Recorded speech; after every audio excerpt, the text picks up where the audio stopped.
स्वागत है आप सभी का विनर्स इंस्टीट्यूट के यूट्यूब प्लेटफॉर्म के 10 मिनट शो पर। मैं हूं आपकी सुरभि मैम और आज हम टॉपिक कवर करने वाले हैं एमपी जीके का विद एमपी करंट्स को, यानी कि हम आज भोपाल जिला कवर करने वाले हैं। इसके स्टैटिक जीके, एमपी जीके के साथ साथ इसका अभी हाल फिलहाल में ये भोपाल क्यों चर्चे में रहा, क्या क्या नई नई चीजें यहाँ पर हुई हैं, उसके बारे में भी हम पढ़ने वाले हैं इस 10 मिनट के शो में, जो कि आपके एग्जाम के लिए बहुत ज्यादा इंपॉर्टेंट होता है। चाहे आप व्यापम की तैयारी कर रहे हो, रेलवे एसएससी की तैयारी कर रहे हो, या फिर आप एमपीपीएससी की तैयारी कर रहे हो, पुलिस कांस्टेबल की भी तैयारी कर रहे हो, तो ये टॉपिक आपके लिए बहुत ज्यादा इंपॉर्टेंट टॉपिक होने वाला है। चलिए, तो आज हम बात करेंगे भोपाल की, जो कि सिर्फ मध्य प्रदेश के हृदय स्थल में बसने वाली एक राजधानी ही नहीं, बल्कि अपने इतिहास, अपनी संस्कृति और प्रशासनिक की वजह से काफी ज्यादा चर्चित रही हुई है और एक अद्भुत संगम है इन सभी चीजों को मिलाकर। तो चलिए चलते हैं हम भोपाल की नगरी में। सबसे पहले हम बात करेंगे मध्य प्रदेश में कि भोपाल की स्थिति कहां पर है। तो सबसे यहाँ पर आपको दिख रहा होगा कि भोपाल यहाँ पर बिल्कुल मध्य प्रदेश के बीच में स्थित है, जो कि अपनी सीमा को विदिशा, रायसेन, सीहोर, राजगढ़ और गुना से शेयर करता है। यानी 5 जिलों से ये अपनी सीमाओं को शेयर कर रहा है। इसका मतलब है कि एक लैंडलॉक जिला है। लैंडलॉक का मतलब ये होता है जो जिला अपनी चारों तरफ की सीमाओं को भूमि से शेयर करे, भूमि से साझा करे, वो जिला आपका लैंडलॉक जिला हो जाता है। ठीक है, अब हम बात करेंगे इसकी कुछ सामान्य परिचय की। जैसे इसकी स्थापना कब हुई है, तो इसकी स्थापना हुई है आपकी 2 अक्टूबर 1972 में। ठीक है, इस चीज को ध्यान में रखना है। 2 अक्टूबर जो कि गांधी जयंती वाला दिन होता है, इसे याद रख लीजिएगा। 1972 में इसकी स्थापना हुई। किस संभाग में आता है भोपाल, तो भोपाल अपने ही संभाग यानी भोपाल संभाग में आता है। अब ये संभाग क्या होते हैं, तो संभाग होते हैं कुछ जिलों का समूह, जो कि प्रशासनिक व्यवस्था को अच्छा बनाने के लिए और भी बेहतर बनाने के लिए जिलों को समूहों में बांट दिया जाता है, जो कि संभाग कहलाते हैं। अगर हम भोपाल संभाग की बात करें तो यहाँ पर आपका रायसेन, राजगढ़, भोपाल, सीहोर और विदिशा आता है। ये 5 जिले भोपाल संभाग के अंतर्गत आते हैं। अगर हम इसके मुख्यालय की बात करें तो भोपाल में ही मुख्यालय है, और इसके साथ साथ अगर हम इसके क्षेत्रफल की बात करें तो 2772 वर्ग किलोमीटर इसका क्षेत्रफल है। राजधानी आप सभी जानते हैं कि मध्य प्रदेश की राजधानी भोपाल है, और इसके साथ साथ यहाँ पर औसत वर्षा होती है 992 मिलीमीटर। 992 मिलीमीटर जो वर्षा होती है, ये काफी अच्छी वर्षा है, जो कि जलाशयों के भरे रहने का भी एक महत्वपूर्ण कारण बोला जाता है, और इसकी वजह से काफी ज्यादा हरियाली हमें देखने को मिल जाती है भोपाल की, जो कि उसकी प्राकृतिक सौंदर्यता को बहुत बढ़ा देती है। अब हम चलते हैं इसकी भौगोलिक विशेषताओं की तरफ। जैसे कि आप सभी जानते हैं कि विंध्याचल पर्वतमाला में स्थित है हमारा भोपाल। क्योंकि पर्वतमाला में स्थित होने की वजह से यहाँ की भूमि आपको ऊंची नीची देखने को मिल जाती है। इसके साथ साथ आपको यहाँ की ऊंचाई अगर देखी जाए कि समुद्र तल से इसकी ऊंचाई कितनी है, तो 180 से लेकर 505 मीटर तक इसकी ऊंचाई आपको देखने को मिल जाती है। और यहाँ की जो जलवायु है, ये है उष्णकटिबंधीय जलवायु, मतलब बहुत ज्यादा गर्मी भी नहीं और बहुत ज्यादा ठंडी भी नहीं। एक मेन रीजन ये भी होता है क्योंकि यहाँ पर बड़े बड़े जलाशय हैं, झीलों की नगरी कहा जाता है हमारे भोपाल को। तो यहाँ पर बड़े बड़े जलाशय जो है, ये अपने आसपास की जमीन को, आसपास के क्षेत्र को ठंडा रखते हैं, जिसकी वजह से यहाँ पर उष्णकटिबंधीय जलवायु होने का एक प्रमुख कारण भी कहा जा सकता है। अब हम बात करेंगे इसकी प्रमुख नदियों की। तो सबसे पहली नदी आ जाती है हमें यहाँ पर देखने के लिए कि बेतवा नदी। बेतवा नदी जो कि निकलती कहाँ से है, तो आपके कुमरा गांव में। कहां से, कुमरा गांव जो कि रायसेन में स्थित है, यहां से इस नदी का उद्गम स्थल है। कहां जाती है, तो ये अपने रायसेन से होते हुए भोपाल, विदिशा होते हुए अपना निकल जाती है यूपी की तरफ, जहां पर ये यमुना नदी से मिल जाती है। वहीं अगर हम देखें कि कालिया, सोत, हलाली और कोलार, ये तीनों नदी अगर सहायक नदी कही जाए तो ये बेतवा से ही मिलती है आगे जाकर, और फिर बाद में बेतवा नदी किससे मिल जाती है, यमुना नदी से मिल जाती है।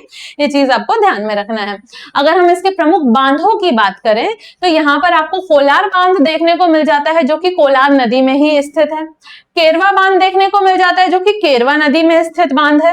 हलाली बांध जिसको सम्राट अशोक सागर परियोजना के नाम से भी जाना जाता है और ये क्वेश्चन पूछा भी गया है, तो इसका ध्यान में रखना है आपको नाम कि हलाली बांध जिसको एक अन्य नाम से भी जाना जाता है, सम्राट अशोक सागर परियोजना के नाम से जाना जाता है, ये भी यहीं पर स्थित है।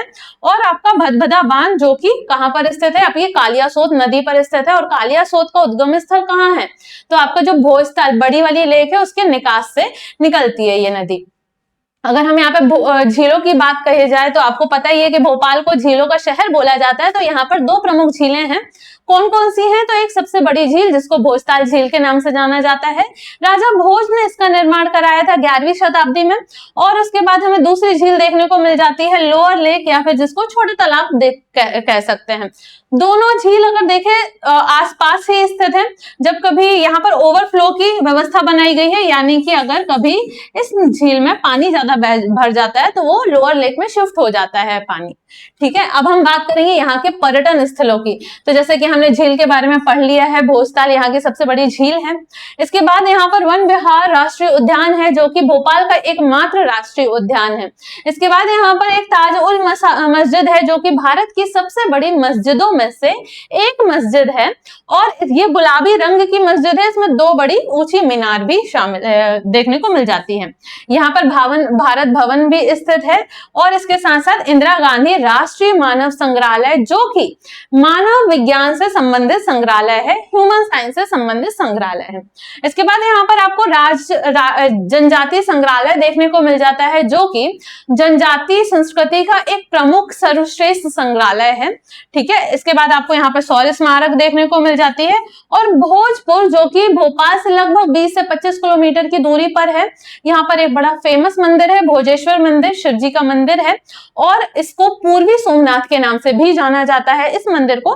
तो इस चीज को भी आपको ध्यान में रखना है, ये यहाँ के पर्यटन स्थलों में शामिल है। अगर हम प्रसिद्ध व्यक्तियों की बात करें तो यहाँ पर राजा भोज जो कि सबसे प्राचीन से चले आ रहे हैं, जिनको बोला जाता है कि शुरुआत इन्होंने की थी भोपाल को बनाने की, और उस समय पर भोपाल को भोजपाल के नाम से जाना जाता था। बाद में इसका नाम बदल दिया गया और भोपाल कर दिया गया। ठीक है, इसके बाद अगर हम आधुनिक भोपाल के संस्थापक कहें तो दोस्त मोहम्मद खान बोले जाते हैं आधुनिक संस्थापक इसके भोपाल के। यहाँ पर एक और है जो कि बेगमों के शासन के लिए बड़ी प्रचलित रही हुई है, ये नगरी या शहर बोल सकते हैं। तो ये सिकंदर बेगम है जिनका बहुत ही प्रभावशाली शासन रहा हुआ है, जिसके लिए काफी प्रसिद्ध रही हुई है। और उन्हीं की पुत्री है शाहजहां बेगम जिन्होंने ताज उल मस्जिद का निर्माण कराया हुआ है। इनका नाम भी आपको ध्यान में रखना है।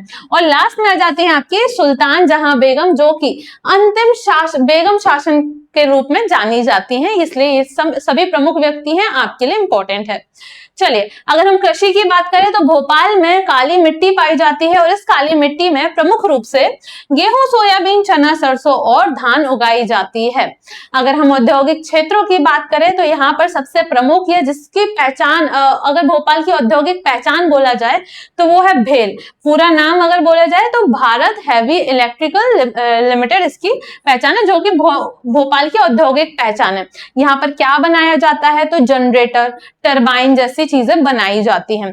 इसके अलावा एक और चीज है मंडी दीप, और मंडी दीप कहां पर स्थित है, तो ये भोपाल से लगभग 25 किलोमीटर के लगभग आसपास है, रायसेन में स्थित है मंडी दीप, जहां पर आपके ऑटोमोबाइल्स, प्लास्टिक का कुछ सामान हो गया या फार्मास्यूटिकल सामान हो गए, ये सारे उद्योग मिल जाते हैं आपको देखने के लिए। ये भी आपके लिए इंपॉर्टेंट चीज है।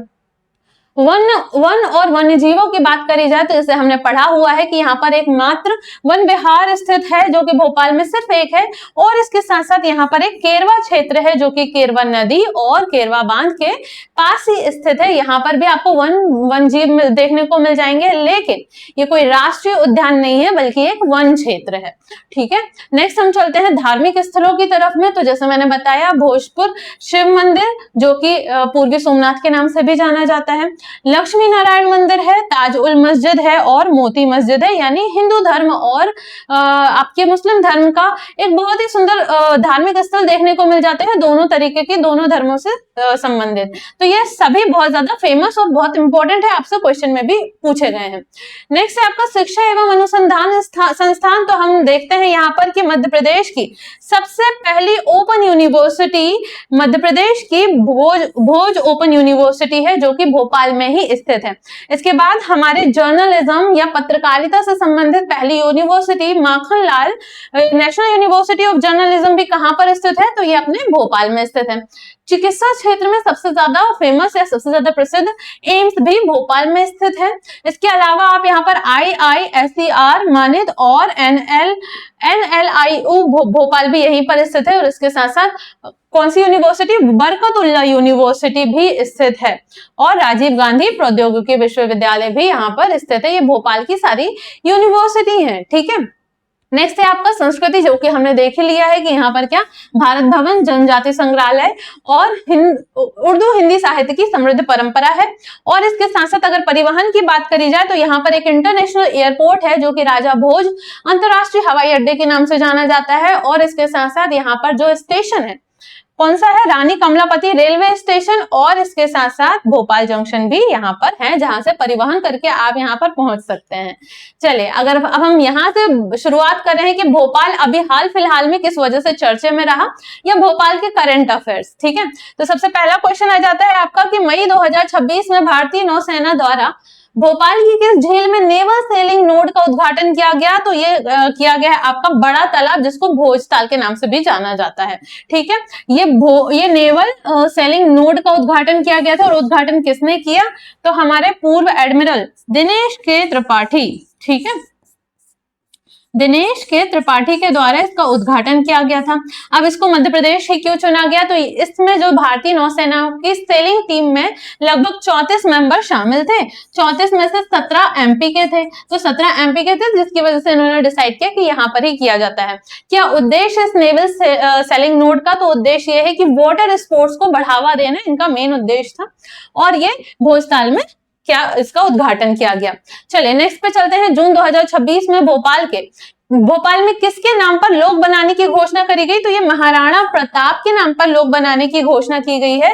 इन्हीं की जयंती थी अभी 17 जून को, महाराणा प्रताप की जयंती, जिनकी जयंती पर महाराणा प्रताप लोक बनाने की क्या किया गया है, एक यहाँ पर घोषणा करी गई है, जिसकी वजह से यहाँ पर मतलब एक तरीके से कह सकते हैं कि इसकी अगर प्रेरणा हमारे महाकाल लोक से ही ली गई है। और ये एक परिसर होगा और इस परिसर में क्या होगा कि महाराणा प्रताप जी के ऐतिहासिक प्रदर्शन को दिखाया जाएगा, जैसे कि आपने महाकाल लोक में देखा होगा अगर आप गए होंगे। तो इस तरीके से परिसर बनाने की घोषणा करी गई है। तो इस चीज को आपको ध्यान में रखना है, करंट का विषय है। नेक्स्ट है आपका जून 2026 में NGT किस झील के संरक्षण को लेकर सक्रिय हुआ? तो यह शाहपुरा झील को लेकर सक्रिय हुआ था। NGT का फुल नाम बोले तो नेशनल ग्रीन ट्रिब्यूनल, जो कि क्यों इतना सक्रिय हो गए? क्योंकि शाहपुरा झील में अवैध निर्माण चल रहा था, जिसकी वजह से यहाँ पर क्या उसको नुकसान पहुंच रहा था झील को। तो NGT को सक्रिय होना पड़ा, जिसकी वजह से ये चर्चे में आ गई। तो आपको ध्यान में रखना है। नेक्स्ट है आपका हाल ही में भोपाल में उद्घाटित अटल भवन किस संस्था का नया मुख्यालय है? तो अटल भवन नया मुख्यालय अभी अभी हमारे CM द्वारा उद्घाटन किया गया है। भोपाल नगर निगम का नया मुख्यालय होगा अब क्या? अटल भवन। और उद्घाटन किसने किया? तो हमारे CM जी ने। और कहां पर? तो तुलसी नगर पर, ठीक है, तुलसी नगर पर इसका उद्घाटन हुआ है। ध्यान में रखिएगा, अटल भवन नया मुख्यालय होगा भोपाल नगर निगम का। नेक्स्ट है आपका हाल ही में भोपाल स्थित बरकतुल्लाह यूनिवर्सिटी का नाम बदलने का प्रस्ताव किस नाम से चर्चा में रहा? अभी ध्यान में रखिएगा कि हम सिर्फ प्रस्ताव की बात कर रहे हैं, मंजूरी नहीं मिली है। वाग्देवी भोजपाल यूनिवर्सिटी के नाम से रखने का एक प्रस्ताव रखा गया है। अगर मंजूरी मिल जाएगी तो बरकतुल्लाह यूनिवर्सिटी का नाम बदल दिया जाएगा। चलिए नेक्स्ट है आपका भारत भवन कहाँ स्थित है? तो ये आपने समझ ही लिया है कि भोपाल में स्थित है। भोपाल की स्थापना किस अफगान सरदार ने की थी? तो इनको अभी हमने जैसे चर्चा करी कि जिनको आधुनिक संस्थापक कहा जाता है, तो ये कौन है? सॉरी, ये है आपके दोस्त मोहम्मद खान। ये इनको आधुनिक संस्थापक के रूप में जाना जाता है। चलिए नेक्स्ट है आपका सदानीरज जल गंगा संवर्धन समागम 2026 का आयोजन 27 मई से 2 जून 2026 तक कहाँ किया गया? तो यह किया गया था आपका भारत भवन भोपाल में किया गया था इसका आयोजन, यह भी हाल फिलहाल में चर्चे में रहा। नेक्स्ट है आपका जून 2026 में भोपाल के किन उत्पादों को भौगोलिक संकेतन यानी कि जीआई टैग प्रदान किया गया। तो ये भी मैंने आपको जीआई टैग वाली क्लास में पढ़ाया हुआ है कि भोपाल का जो बटुआ है जरी जरदोजी क्राफ्ट है, इसको मिल गया है जीआई टैग। नेक्स्ट है आपका डॉक्टर मोहन यादव ने साइबर पंजीयन कार्यालय को शुभारंभ कहां से किया। तो ये इंपॉर्टेंट क्वेश्चन है, इसलिए आप इसका जवाब होमवर्क में देने वाले हैं, तो कमेंट बॉक्स में इसका जवाब जरूर दीजिएगा। अगर आपको कोई भी बुक परचेस करनी है तो उसके लिए विनर्स पब्लिकेशन एप्लीकेशन है, नहीं तो आप मीशो, फ्लिपकार्ट और अमेजोन से भी ले सकते हैं। अगर आपको कोई कोर्स परचेस करना है तो इसके लिए विनर्स इंस्टीट्यूट एप्लीकेशन है, जहां पर आपको कम दामों में कोर्स मिल जाएगा। और अगर कोई भी क्वेरी होती है तो आप इस नंबर पर संपर्क कर सकते हैं। अगर आपको ऑफलाइन पढ़ना है तो आप हमारी ब्रांच आकर भी विजिट कर सकते हैं। वीडियो पसंद आया हो या फिर आपको इसी तरीके से और भी जिलों का दर्शन करना हो तो मुझे कमेंट में जरूर बताइएगा, तो हम इससे और भी वीडियो लेकर आएंगे। अगर आपको अच्छे लगे हो तो लाइक शेयर करना मत भूलेगा, चैनल को सब्सक्राइब करना मत भूलेगा, और हम फिर वापस से मिलेंगे दूसरे किसी सेशन में। तब तक के लिए पढ़ते रहिए और बढ़ते रहिए। धन्यवाद।